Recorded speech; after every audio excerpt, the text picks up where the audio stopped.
Drift. My name is Simba Elijah Charles Kiage. Let's get into a conversation that I think every other person this morning, if you're interested then in a topic around financial literacy, why it's never too late to invest, you need to start thinking about it today. But just before we get there, let me just give you numbers that are going to make you think twice. Now, there's a Central Bank of Kenya report, by the way, that was released in 2021. They said that let's go in and look at where we are in terms of savings as a country vis-a-vis our GDP. And they found that our savings as early as of 2021, they were just at 13% of our GDP.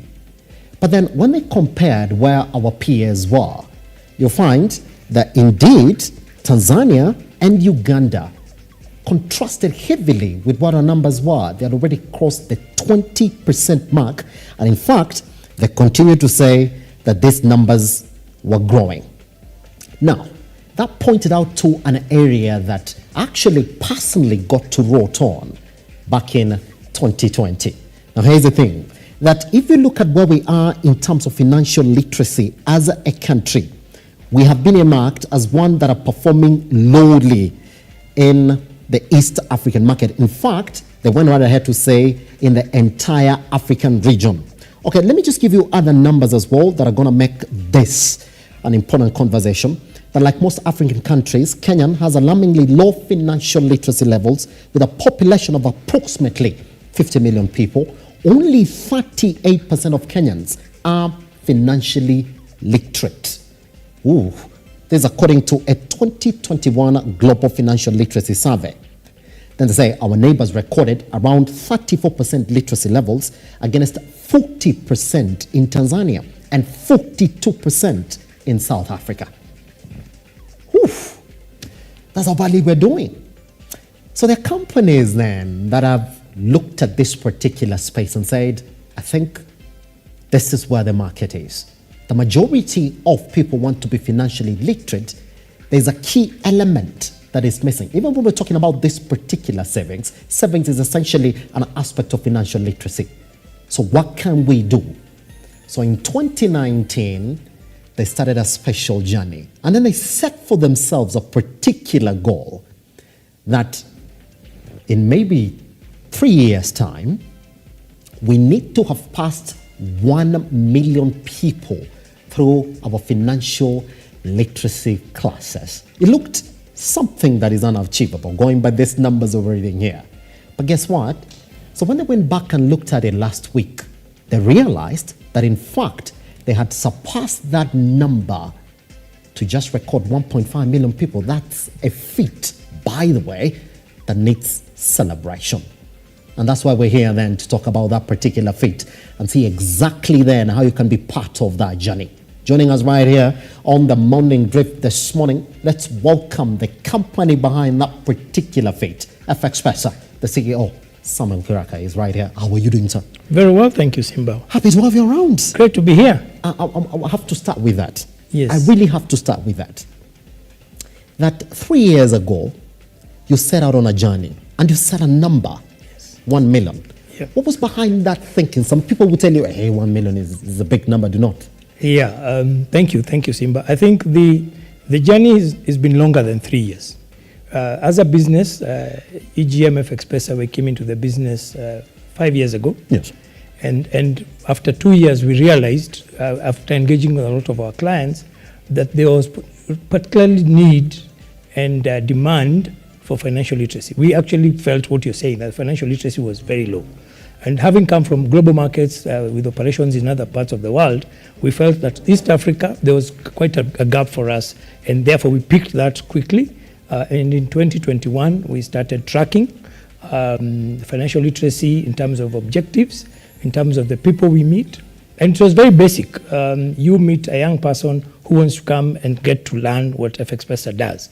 FXpesa, just for the record, is a business that is online.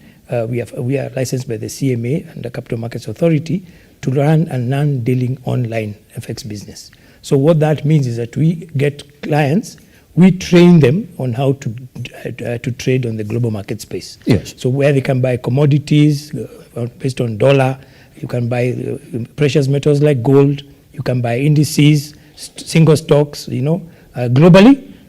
So one was to educate the mass to get to understand global markets. Yes. Away from the traditional investments that we have in East Africa. So that was the main thing. But then we realized, before we even talk about global aspects and products and investments, we need to actually get people to understand about savings, about earning, saving, and investing.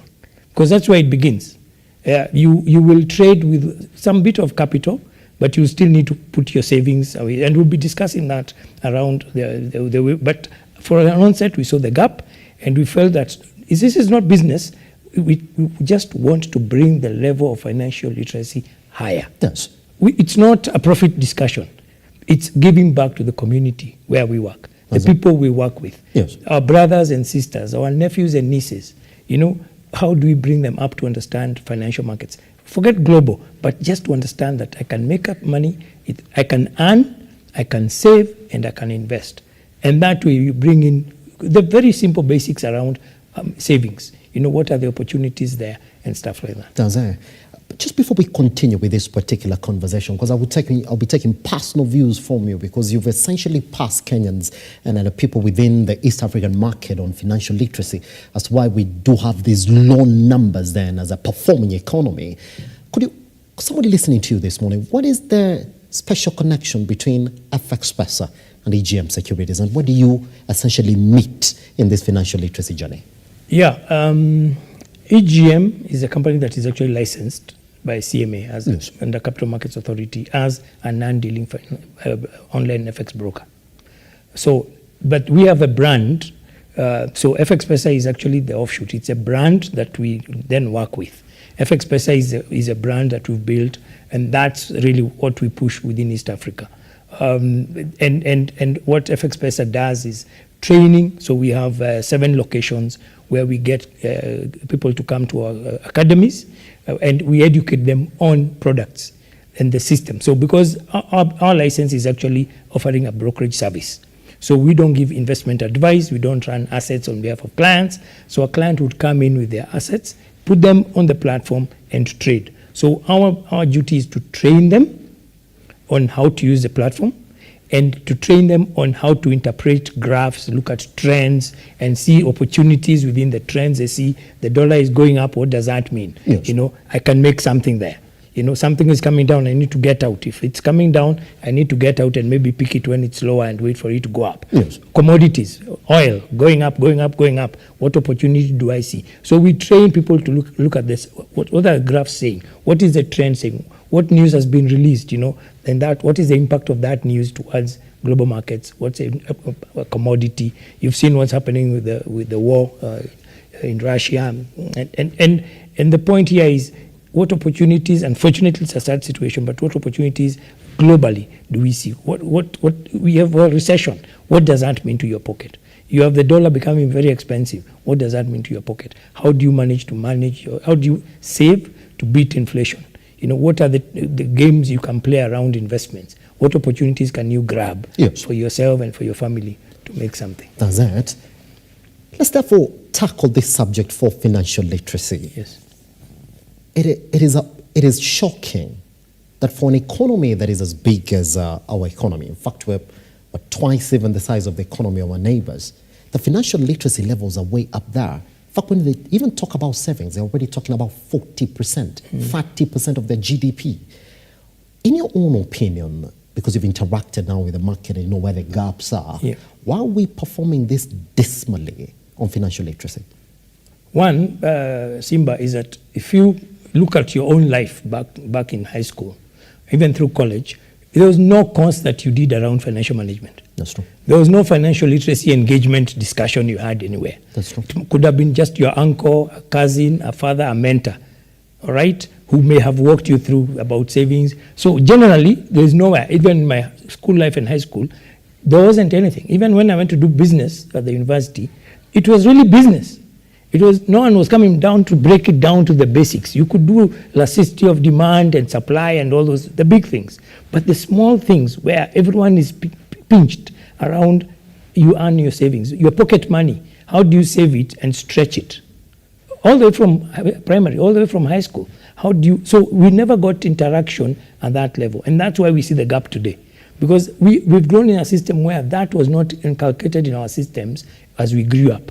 So you've finished school and you have your degree, but you've now been taught about how to save. The guys, the generation that was before us never got time. No majority, because it wasn't part of the curriculum.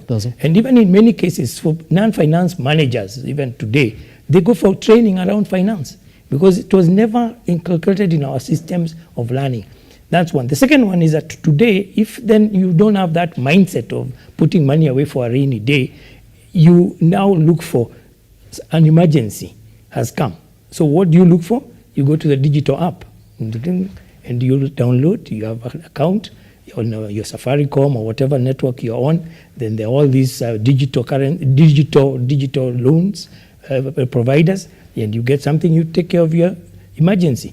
So cash has become available. So the mindset of I need to save then gets diminished. And that's why the financial literacy journey for us has been key. Because we're not saying that don't borrow, but why not borrow to cover that emergency and just it that way?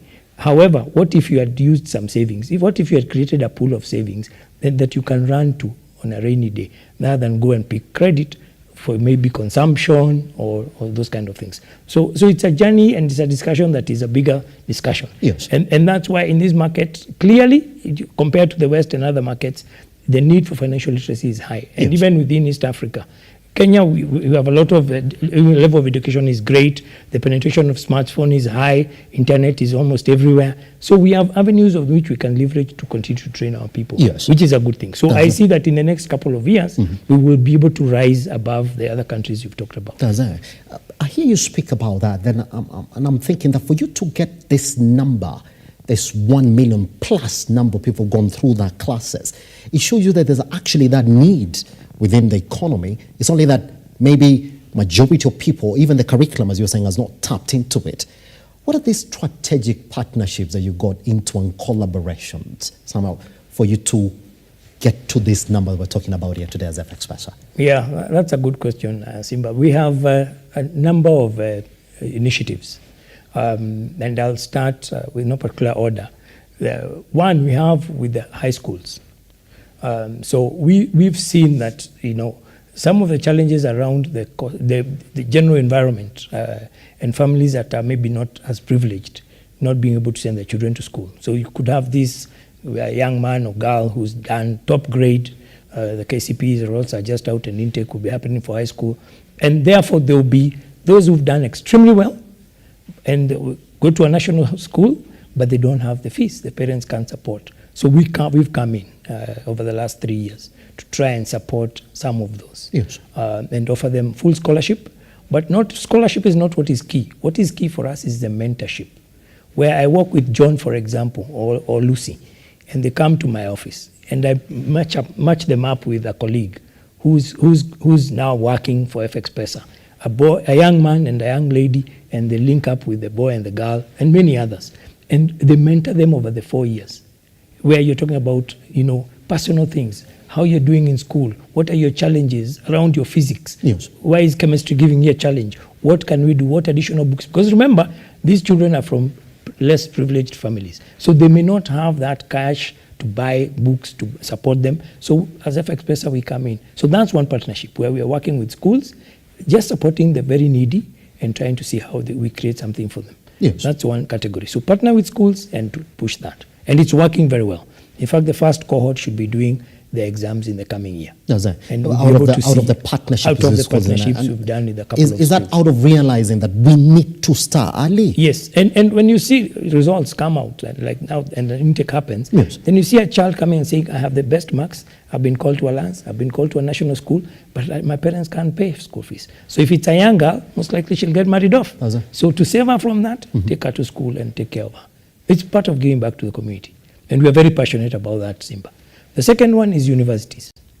Like I said, if there's no curriculum that is talking about financial literacy, then in the clubs, with the business students, come together as a club and talk to their student leader through the office of the dean and set up a hub where we can actually be having sessions every month or depending on the frequency, especially when the first years come in as part of induction. We can spend a whole week there, get a team of 4 or 5 of us, go there and talk to the university students as they come in. They've come from various parts of the country and they're now coming into university.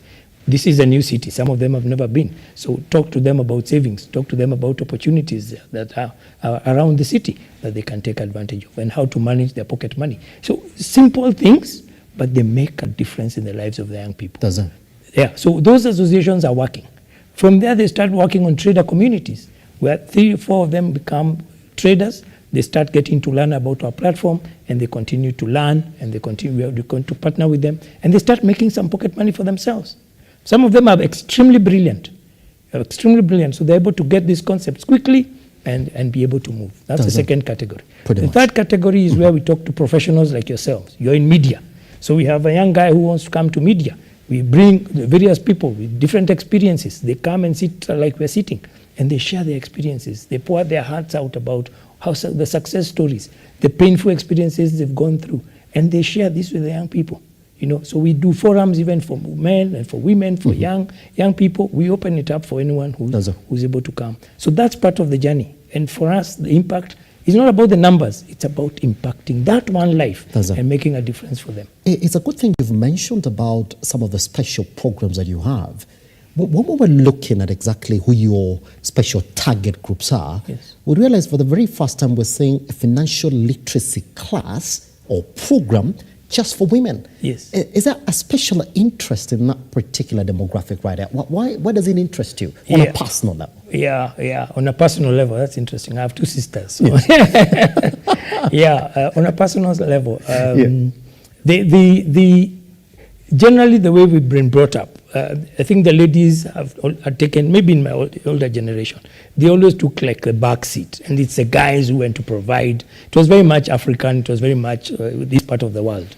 But today we have seen everyone coming and bringing everything to the table. So the lady will go out and work and bring something to the table. The husband will go out and work and bring something to the table. So it becomes necessary then to ensure that everyone gets the training.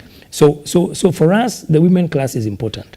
And we have, in some areas, like a place like Isli, where you would have the Muslim ladies and the men sometimes not mingling. So we actually would have a class dedicated for the women, just to walk them through. Yes. Then we would have, like the annual event, International Women's Day for us is a big thing. We bring all the women around us to a class, have a full day of fun where we get speakers who are, again, successful mentors and leaders, with various captains of industry who are lady. They just come and give their experiences, how they've gone through, even C-suite CEOs, how have they made it to that level, and inspire the young ladies in the room. And that has worked over the last 3 years. It's been one of our best fulfilling events for our ladies. Just talking to them about, what opportunities. Grab it. As a lady, you have the skills. You've gone to school like the man. Yes. You can actually outdo them. Why not? So you are capable. You're beautiful. You are well done. You're well put together. Yes. So go for these opportunities. Grab them like anyone else would do. So we encourage them. We support them. Yes. And we've seen the impact around training women to even get to higher places. What is the key focus in this program that you've run now to reaching this 1 million mark? What youth a kay focus, you would say? And indeed, if they are a key focus for the company now? Yes, the youth are, and very much so the ladies as well. Yes. I'll tell you, when we started this initiative 3 years ago, the number of women traders, from our perspective in our system, it was about 7%. So out of, say, you have 1,000 clients on your platform, 7% of those were women. Today is 22%, in only 3 years. So that tells you that there's a huge opportunity. So if you extrapolate that to even other, and this is just our space, so you can imagine what that impact would be around the other regions. Maybe there was others in commodities who, of course, are not on our platform, but have gone through a financial literacy education with us. Yes. So if you take this 15% increase, and you take that across all sectors, it's a huge number. So it's a real impact. And therefore, we are saying, as we talk about educating people, the focus is trying to change lives, giving meaningful life in terms of financial knowledge, being able to make financial decisions that are favorable in the long term. You're able to actually grow. You can see, I was talking to a young man the other day, Simba, and he was telling me that during COVID, he worked in a restaurant, and the restaurant closed. And he decided, because I'm trading online, can I trade more and get capital to just stock my own outfit in a restaurant? And he actually did from his, and it's because of coming through the financial literacy journey and even walking them through around trading that he actually thought, I can actually do a side hustle. The trading is his main hustle, but he can do a side hustle to make some other money that would support his family. Because now he has two incomes. He has a trading income and he has his restaurant income.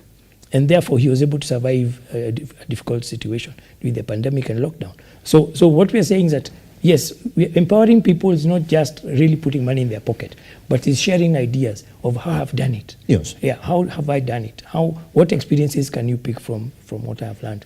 And we have a team of resource people. Yes. In our 7 academies, we have competent, well-trained educators. Yes. In fact, that's exactly what I wanted us to talk to. Yes. After we come from this tiny break. I know you're wondering, what is he doing here? He's here as part of a celebration to something that has been a problem to our economy, financial literacy. I've read for you the numbers. We do have the CEO of FXpesa right here in the studio. Once we come back, what is special about these particular 7 academies?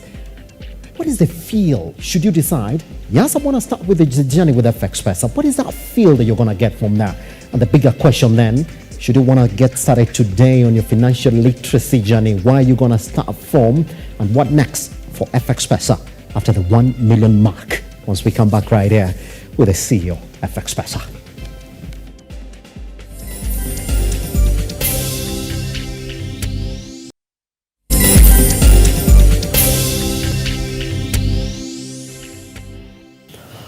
Right. We're talking about financial literacy in the country. Right here in the studio, we're seated with the CEO of FXpesa, Mr. Samuel Kiraka, then talking about a milestone that he has led the company to achieve. That 1 million people have gone through the financial literacy courses. And according to his words, it's not about profits and all that. It's about the independence then that you as an individual, you get after going through this particular classes. Now, remember when we went on break, it was touching on the 7 academies that then they have. And the question that I want to put you next then is, people say, well, I can get knowledge online on financial literacy. I don't have to go to FXpesa today, to start learning on financial literacy. What makes these 7 academies tick? What, in your view? Yeah, that's a good question, Simba, because when we started rolling out the 7 locations, that was the kind of feedback we were getting. Mm-hmm. Everyone else is coming online. You have all these facilities online. Yeah. Why would you want to do brick and mortar? And you've seen financial institutions a lot more get out of brick and mortar and do digital. But for us, and it's very African, the face-to-face interactions, it goes beyond, having time together, sharing a meal together, having to actually walk into an office. Tomorrow, if you had a bad experience somewhere, you can actually come into the office and find a tutor. You can come to the office and find the CEO of the business, So it's very much, this business is very much face-to-face. Yes, you'll have 70% of people who trade or engage with us being out there, yes. But you still have those who would want to come and feel that I can come in. If I have any query I need to raise, I come to the office. If I need a particular understanding on, because global markets is not straightforward. You need time. You need to get coached. You need to get to understand. And therefore, there's a lot of back and forth in terms of questions. And we have a lot of material that is available online. There's no question about it. But some people feel I need to come to class. This guy has just left college or just left high school, and they've just gotten their ID and they want to come and learn before they wait to join university or college. And therefore, they were already used to waking up and going to class. So you wouldn't want to deny them that opportunity of coming to the nearest location. And there we are. I have a team of competent trainers who these young men and ladies will come to and walk them through. They can spend 2 hours there, 3 hours there, getting to learn about not just trading on the platform, but even getting to understand the financial markets. Because like I said, it's not a course they carried through in college.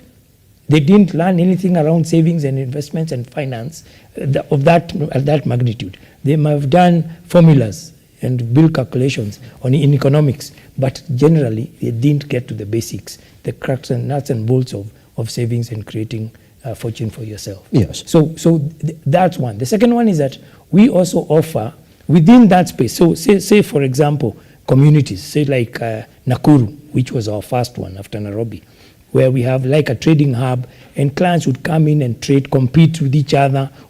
That is only done within a community.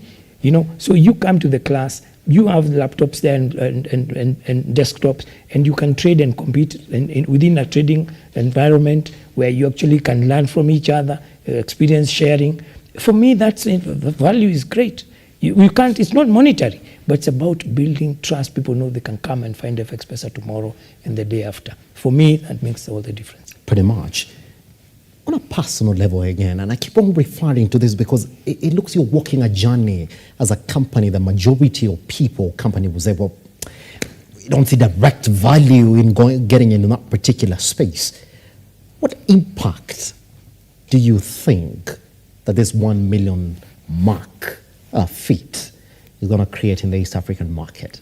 Yeah, one is to appreciate the many, 1.5, like you rightly said, that have actually gone through this with us. Yes. It's a big number. It's been a journey, a lot of sacrifices from my team in terms of long hours, but it's very satisfying. When we had the milestone celebration the other week, and just listening to testimonials of yes. What people are saying. An Uber driver says, when I'm waiting for the next call, I'm actually making some money online. Those are good testimonies. And I wouldn't have done it if I didn't get involved with EGM FXpesa. So those are good testimonies. But in terms of evaluating, like I said, we get partners who work with us. So we get like-minded people who come and give their experiences. So, and what we've seen is that because we pick different themes, so we can decide this month, let's talk about, debt, how to manage debt or how to avoid it. So we talk about various themes. We even talk about industry. So we can actually talk about guys who are going into trading, guys who are going into manufacturing. What are the experiences? We get within our what we call financially incorrect podcasts, where we actually get guests who come and talk about their own experiences. What decisions did they make that they look back now and say, maybe it was not a very good decision at that point. I wanted to get married and went and borrowed money. Then later you're thinking, no, maybe that was not the best move. Then you share that with somebody and they realize that actually that makes sense. So we have those kind of themes. Then we have a diverse number of partners we work with from the various industries. Then they would also come. We have people from the insurance, so they would come and say, what is it like to get into an insurance product? And this is financial literacy. It has nothing to do with our business. They come and talk to us about investments. They come to talk about insurance. You can take insurance for a young kid once they're born, and you start putting money away for them until they go to high school. It matures. You have money to take them to university. You have money to take them to high school. That is not anything to do with our trading, but we are just empowering people to be able to be better citizens. When you talk about the content of the material, it's not just about trading, it's about financial skills. How do we create financial freedom? Yes, you will work now that you have the strength, but what happens in the sunset years when you don't have the energy to wake up and walk and go to an office and work?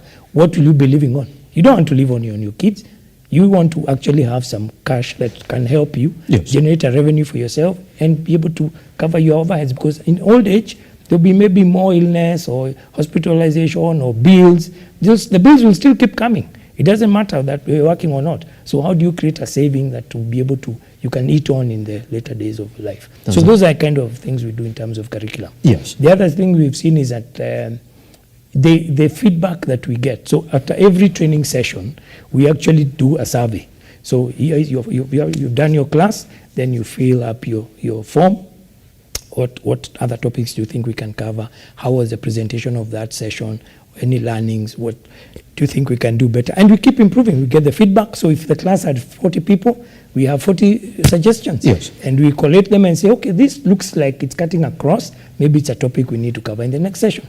So it's also very participatory. We get feedback from our participants and now continue to work and improve. And that's how the 3-year journey has gone. Yes. And I think the last one really would be around looking at the bigger good.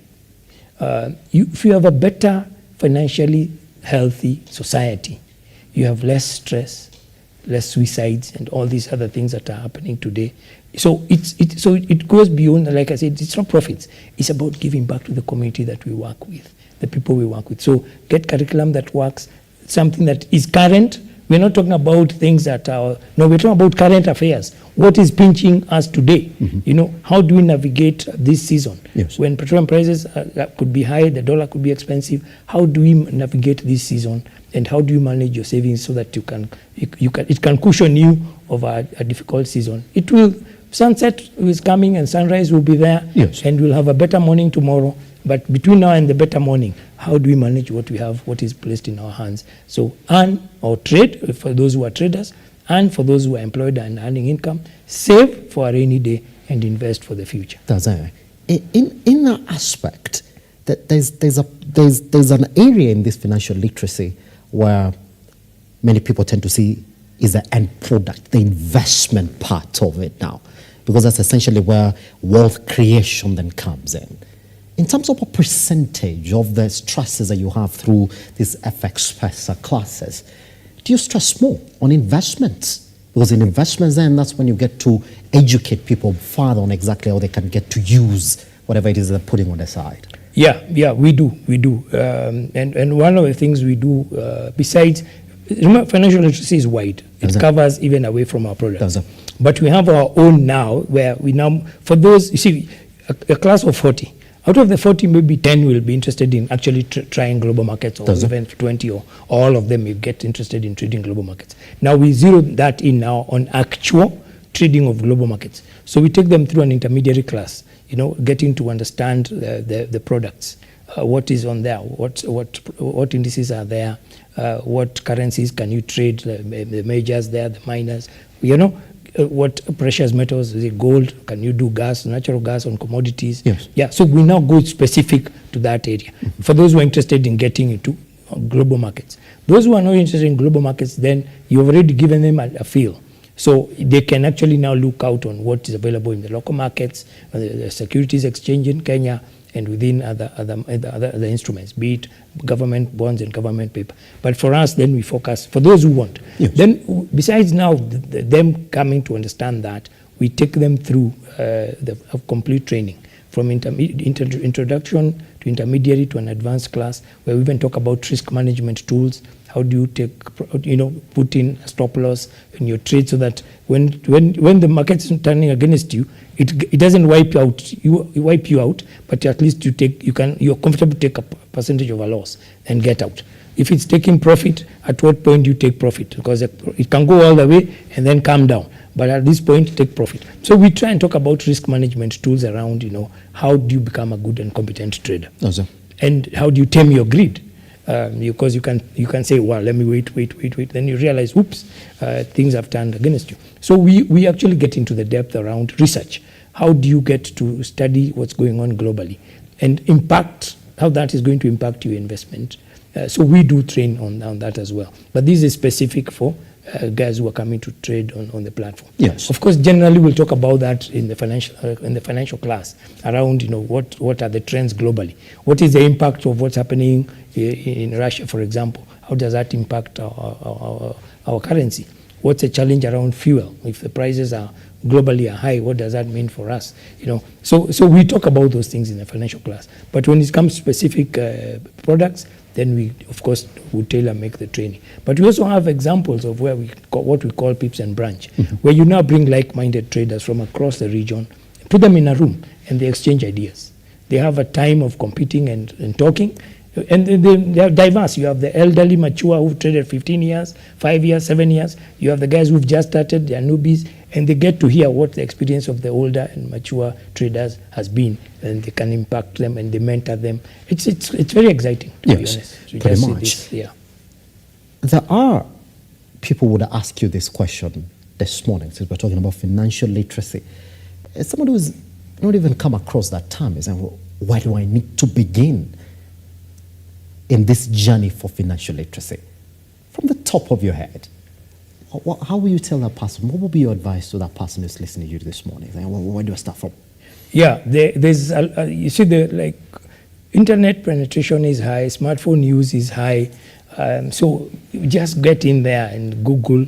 And you're happy to get involved. If you want to come to FXpesa and get to join us, you just get to www.fxpesa.com. That's an easy, straightforward one. Tomorrow and today somebody will give a call. But generally what it is for someone to have hunger in the belly, get to love to understand financial markets. I was talking to a women's conference the other day. It was pure women's conference. And I was talking to them about that. What is financial? What about financial education? What is it that you would want to learn? Get some interest. When it's business news, that's not when you go to the kitchen. That's when you actually come and see what's happening. What are the markets saying? What's going on globally? What's going on in Kenya? So one, have the desire to get to learn, and the desire and the interest to learn about global markets and financial markets generally. Then take the next step. There's all this available content. Yes. Everywhere, across almost every channel, you'll find some content around financial education. So one can actually get in there and find out. But I'm saying specific for me, FXpesa would be able to walk the journey. But there are many opportunities that are available for anyone who would want to learn, because they are all there in the various channels. That's it. Pretty much. I want to go back to the 1.5 million. Yes. The question on that would follow next is that, well, good number, you've surpassed your target. Does that drive stop there? What next after the 1.5? Yeah, we would want to see, what's the Kenyan population? If you look at the almost 50 million Kenyans, then you talked about the very low saving culture. So that tells you that it's huge.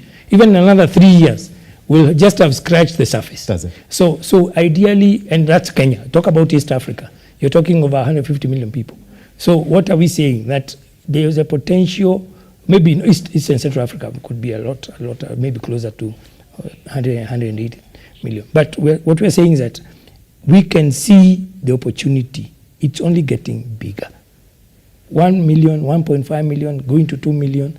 I'm sure before we go too far, we'll be on 2 million in the next couple of months, looking at the way things are going. And because we are tracking this, we can actually tell you that, at this point, this is where we are. We track it on a weekly and monthly basis to just see how that is going, how the engagements are going. That's the only way you're able then to give authentic numbers that can be audited. But the point here is, Simba, is that the opportunity is enormous. It would be nice to get more like-minded people to journey with us. And it would be a call to say, come, let's journey. Let's educate our people. Because if you have a financially literate population, you would be miles ahead. More savings. So if the government is saying we want to borrow from Kenyans, there it is, because they understand savings. But now today, if they don't understand savings, then they won't have the savings. So I think the point here is, yes, there is room for us to do more. Anyone who would want to partner with us, we are more than available to partner with them and see. And we've partnered with many, and the scope is huge. We can get many more people to partner with in various sectors, and even go out. 7 locations in East Africa is not big. There is a lot of room to do a lot more in the various parts of this just East Africa itself. But what I see in the next 3 to 5 years, a lot more penetration, a lot more support, and maybe even getting it mainstreamed. Now we do it as a corporate social responsibility, giving back to the communities. And it can get to a level where it actually becomes sustainable, and you get partners to work with you, funders to come and support initiatives. And we've seen people who come to support, and not necessarily for FXpesa, but we've seen institutions where people are able to also do their bit. So all of us as a people, Simba, from where you are, mentor young people, mentor a young lady, a nephew, a cousin, and let's all do it. It's not an FXpesa thing. It's just that we are just championing. And we're happy to do it and continue to do it. We want to see that Kenyans and East Africans are more empowered, they are more enriched, and they're actually better decision makers in terms to financial literacy and creating financial freedom for themselves. Pretty much. I want to ask you about the response of the Kenyan market in the 1.5 million. When you look at that particular number, what would you rate Kenya in terms of contributing more? If you mean contributing more in terms of growing the GDP? Does that, or in terms of this 1.5 million? The numbers that essentially make the 1.5 million. Oh, what portion is Kenya? Yes. Oh, a good chunk of that, because we went into Uganda only in May this year. Okay. Even though you see, there's also a lot of online. So you may not quite tell the percentage, but I would say over 70% would be Kenya. Over 70% would be Kenya. Yes. 30% would be the region, the Uganda, the Tanzania, and other markets. There are people who reach us from Nigeria, the people who reach us from Ghana, Ethiopia. Yeah, so that would be there. But I would say 70% or thereabout would be Kenya. Yes. Yeah. Pretty much. Yeah. Now that you're here, I gotta get this bite from you as well. Yes. As we clear this conversation. Yes. I mean, from the way the 2023 financial year has been, and I know we're talking about the financial year, knowing very well that it could not be essentially full financial year. Yes. What is the top investment option for any other young person thinking to get into trading? Could be commodities or any other segment at 2024. See, as an online broker, I can only talk about the opportunities. I'm not allowed to direct anyone to any particular investment, because that's I'm restricted based on my. But looking at where we are as Kenya today, and the opportunity for the young people who are very aggressive, have opened up their eyes, are able to see global markets. It's all now a global village. You can sit in Nairobi and you're trading on the New York Stock Exchange, and therefore, I would, looking at the income, anyone would, of course, want to earn on a strong currency. And therefore, trading global markets becomes a no-brainer. It will be, how can I learn to earn some earnings that come in dollars? And there's a lot of demand. We've seen a lot of demand there. Yes, it may be a bit pricey to buy it now that could have been earlier, but there's still opportunity, because if you got to make up some money in dollars, then to go and buy shopping for Christmas, you'll buy in shillings, and therefore your conversion, there it is. So there are still opportunities within the global markets. You can trade indices, you can trade commodities as they continue to climb. There's opportunity right there. So that's on the global front, mainly. Of course, on the local front, you have your normal bonds, which have become very popular because of the infrastructure bonds are giving pretty high rates on the Kenyan market. And they are fairly liquid as well. You can get in and out through trading on the derivatives market, or on the normal stock brokering licenses and stock brokers in town, or fund managers who are managing these funds. But from where I sit, if you want to try and hedge as much as possible, it's good to try out investing overseas, investing offshore. So it's the returns can be good. It's a bit risky. There's no question. You have to risk-reward trade-off, right? Yeah, a bit of risk, but also, so long as you've understood and you're able to manage your risk, I think it still offers an excellent opportunity. And to diversify as well. It's not just putting all your eggs in one basket. Try out global markets, try out investing elsewhere. Okay, take 45 seconds then to answer this question.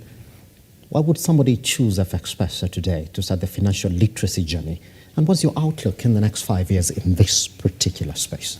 In this particular space, Simba, I think, and I see and I believe strongly, we have a young demographic.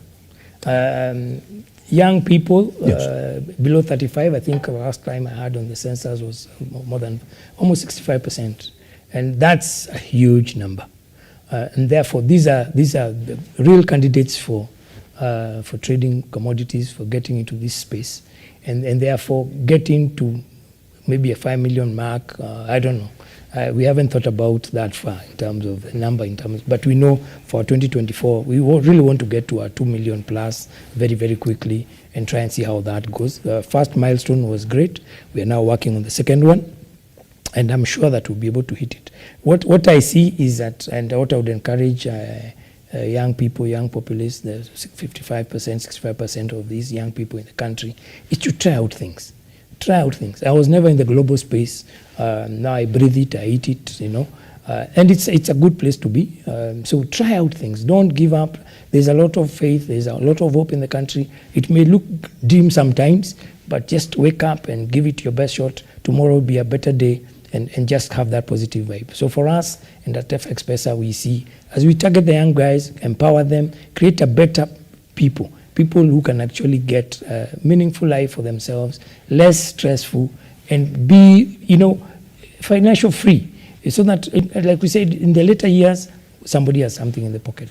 And that way we build our economy. And then we stop comparing ourselves with people who are ahead of us. We overtake them. It's always good to have someone ahead of you so that you work hard to get there. To actually overtake them. Yeah, to overtake them. Yes. But we have a big opportunity because we have a young workforce.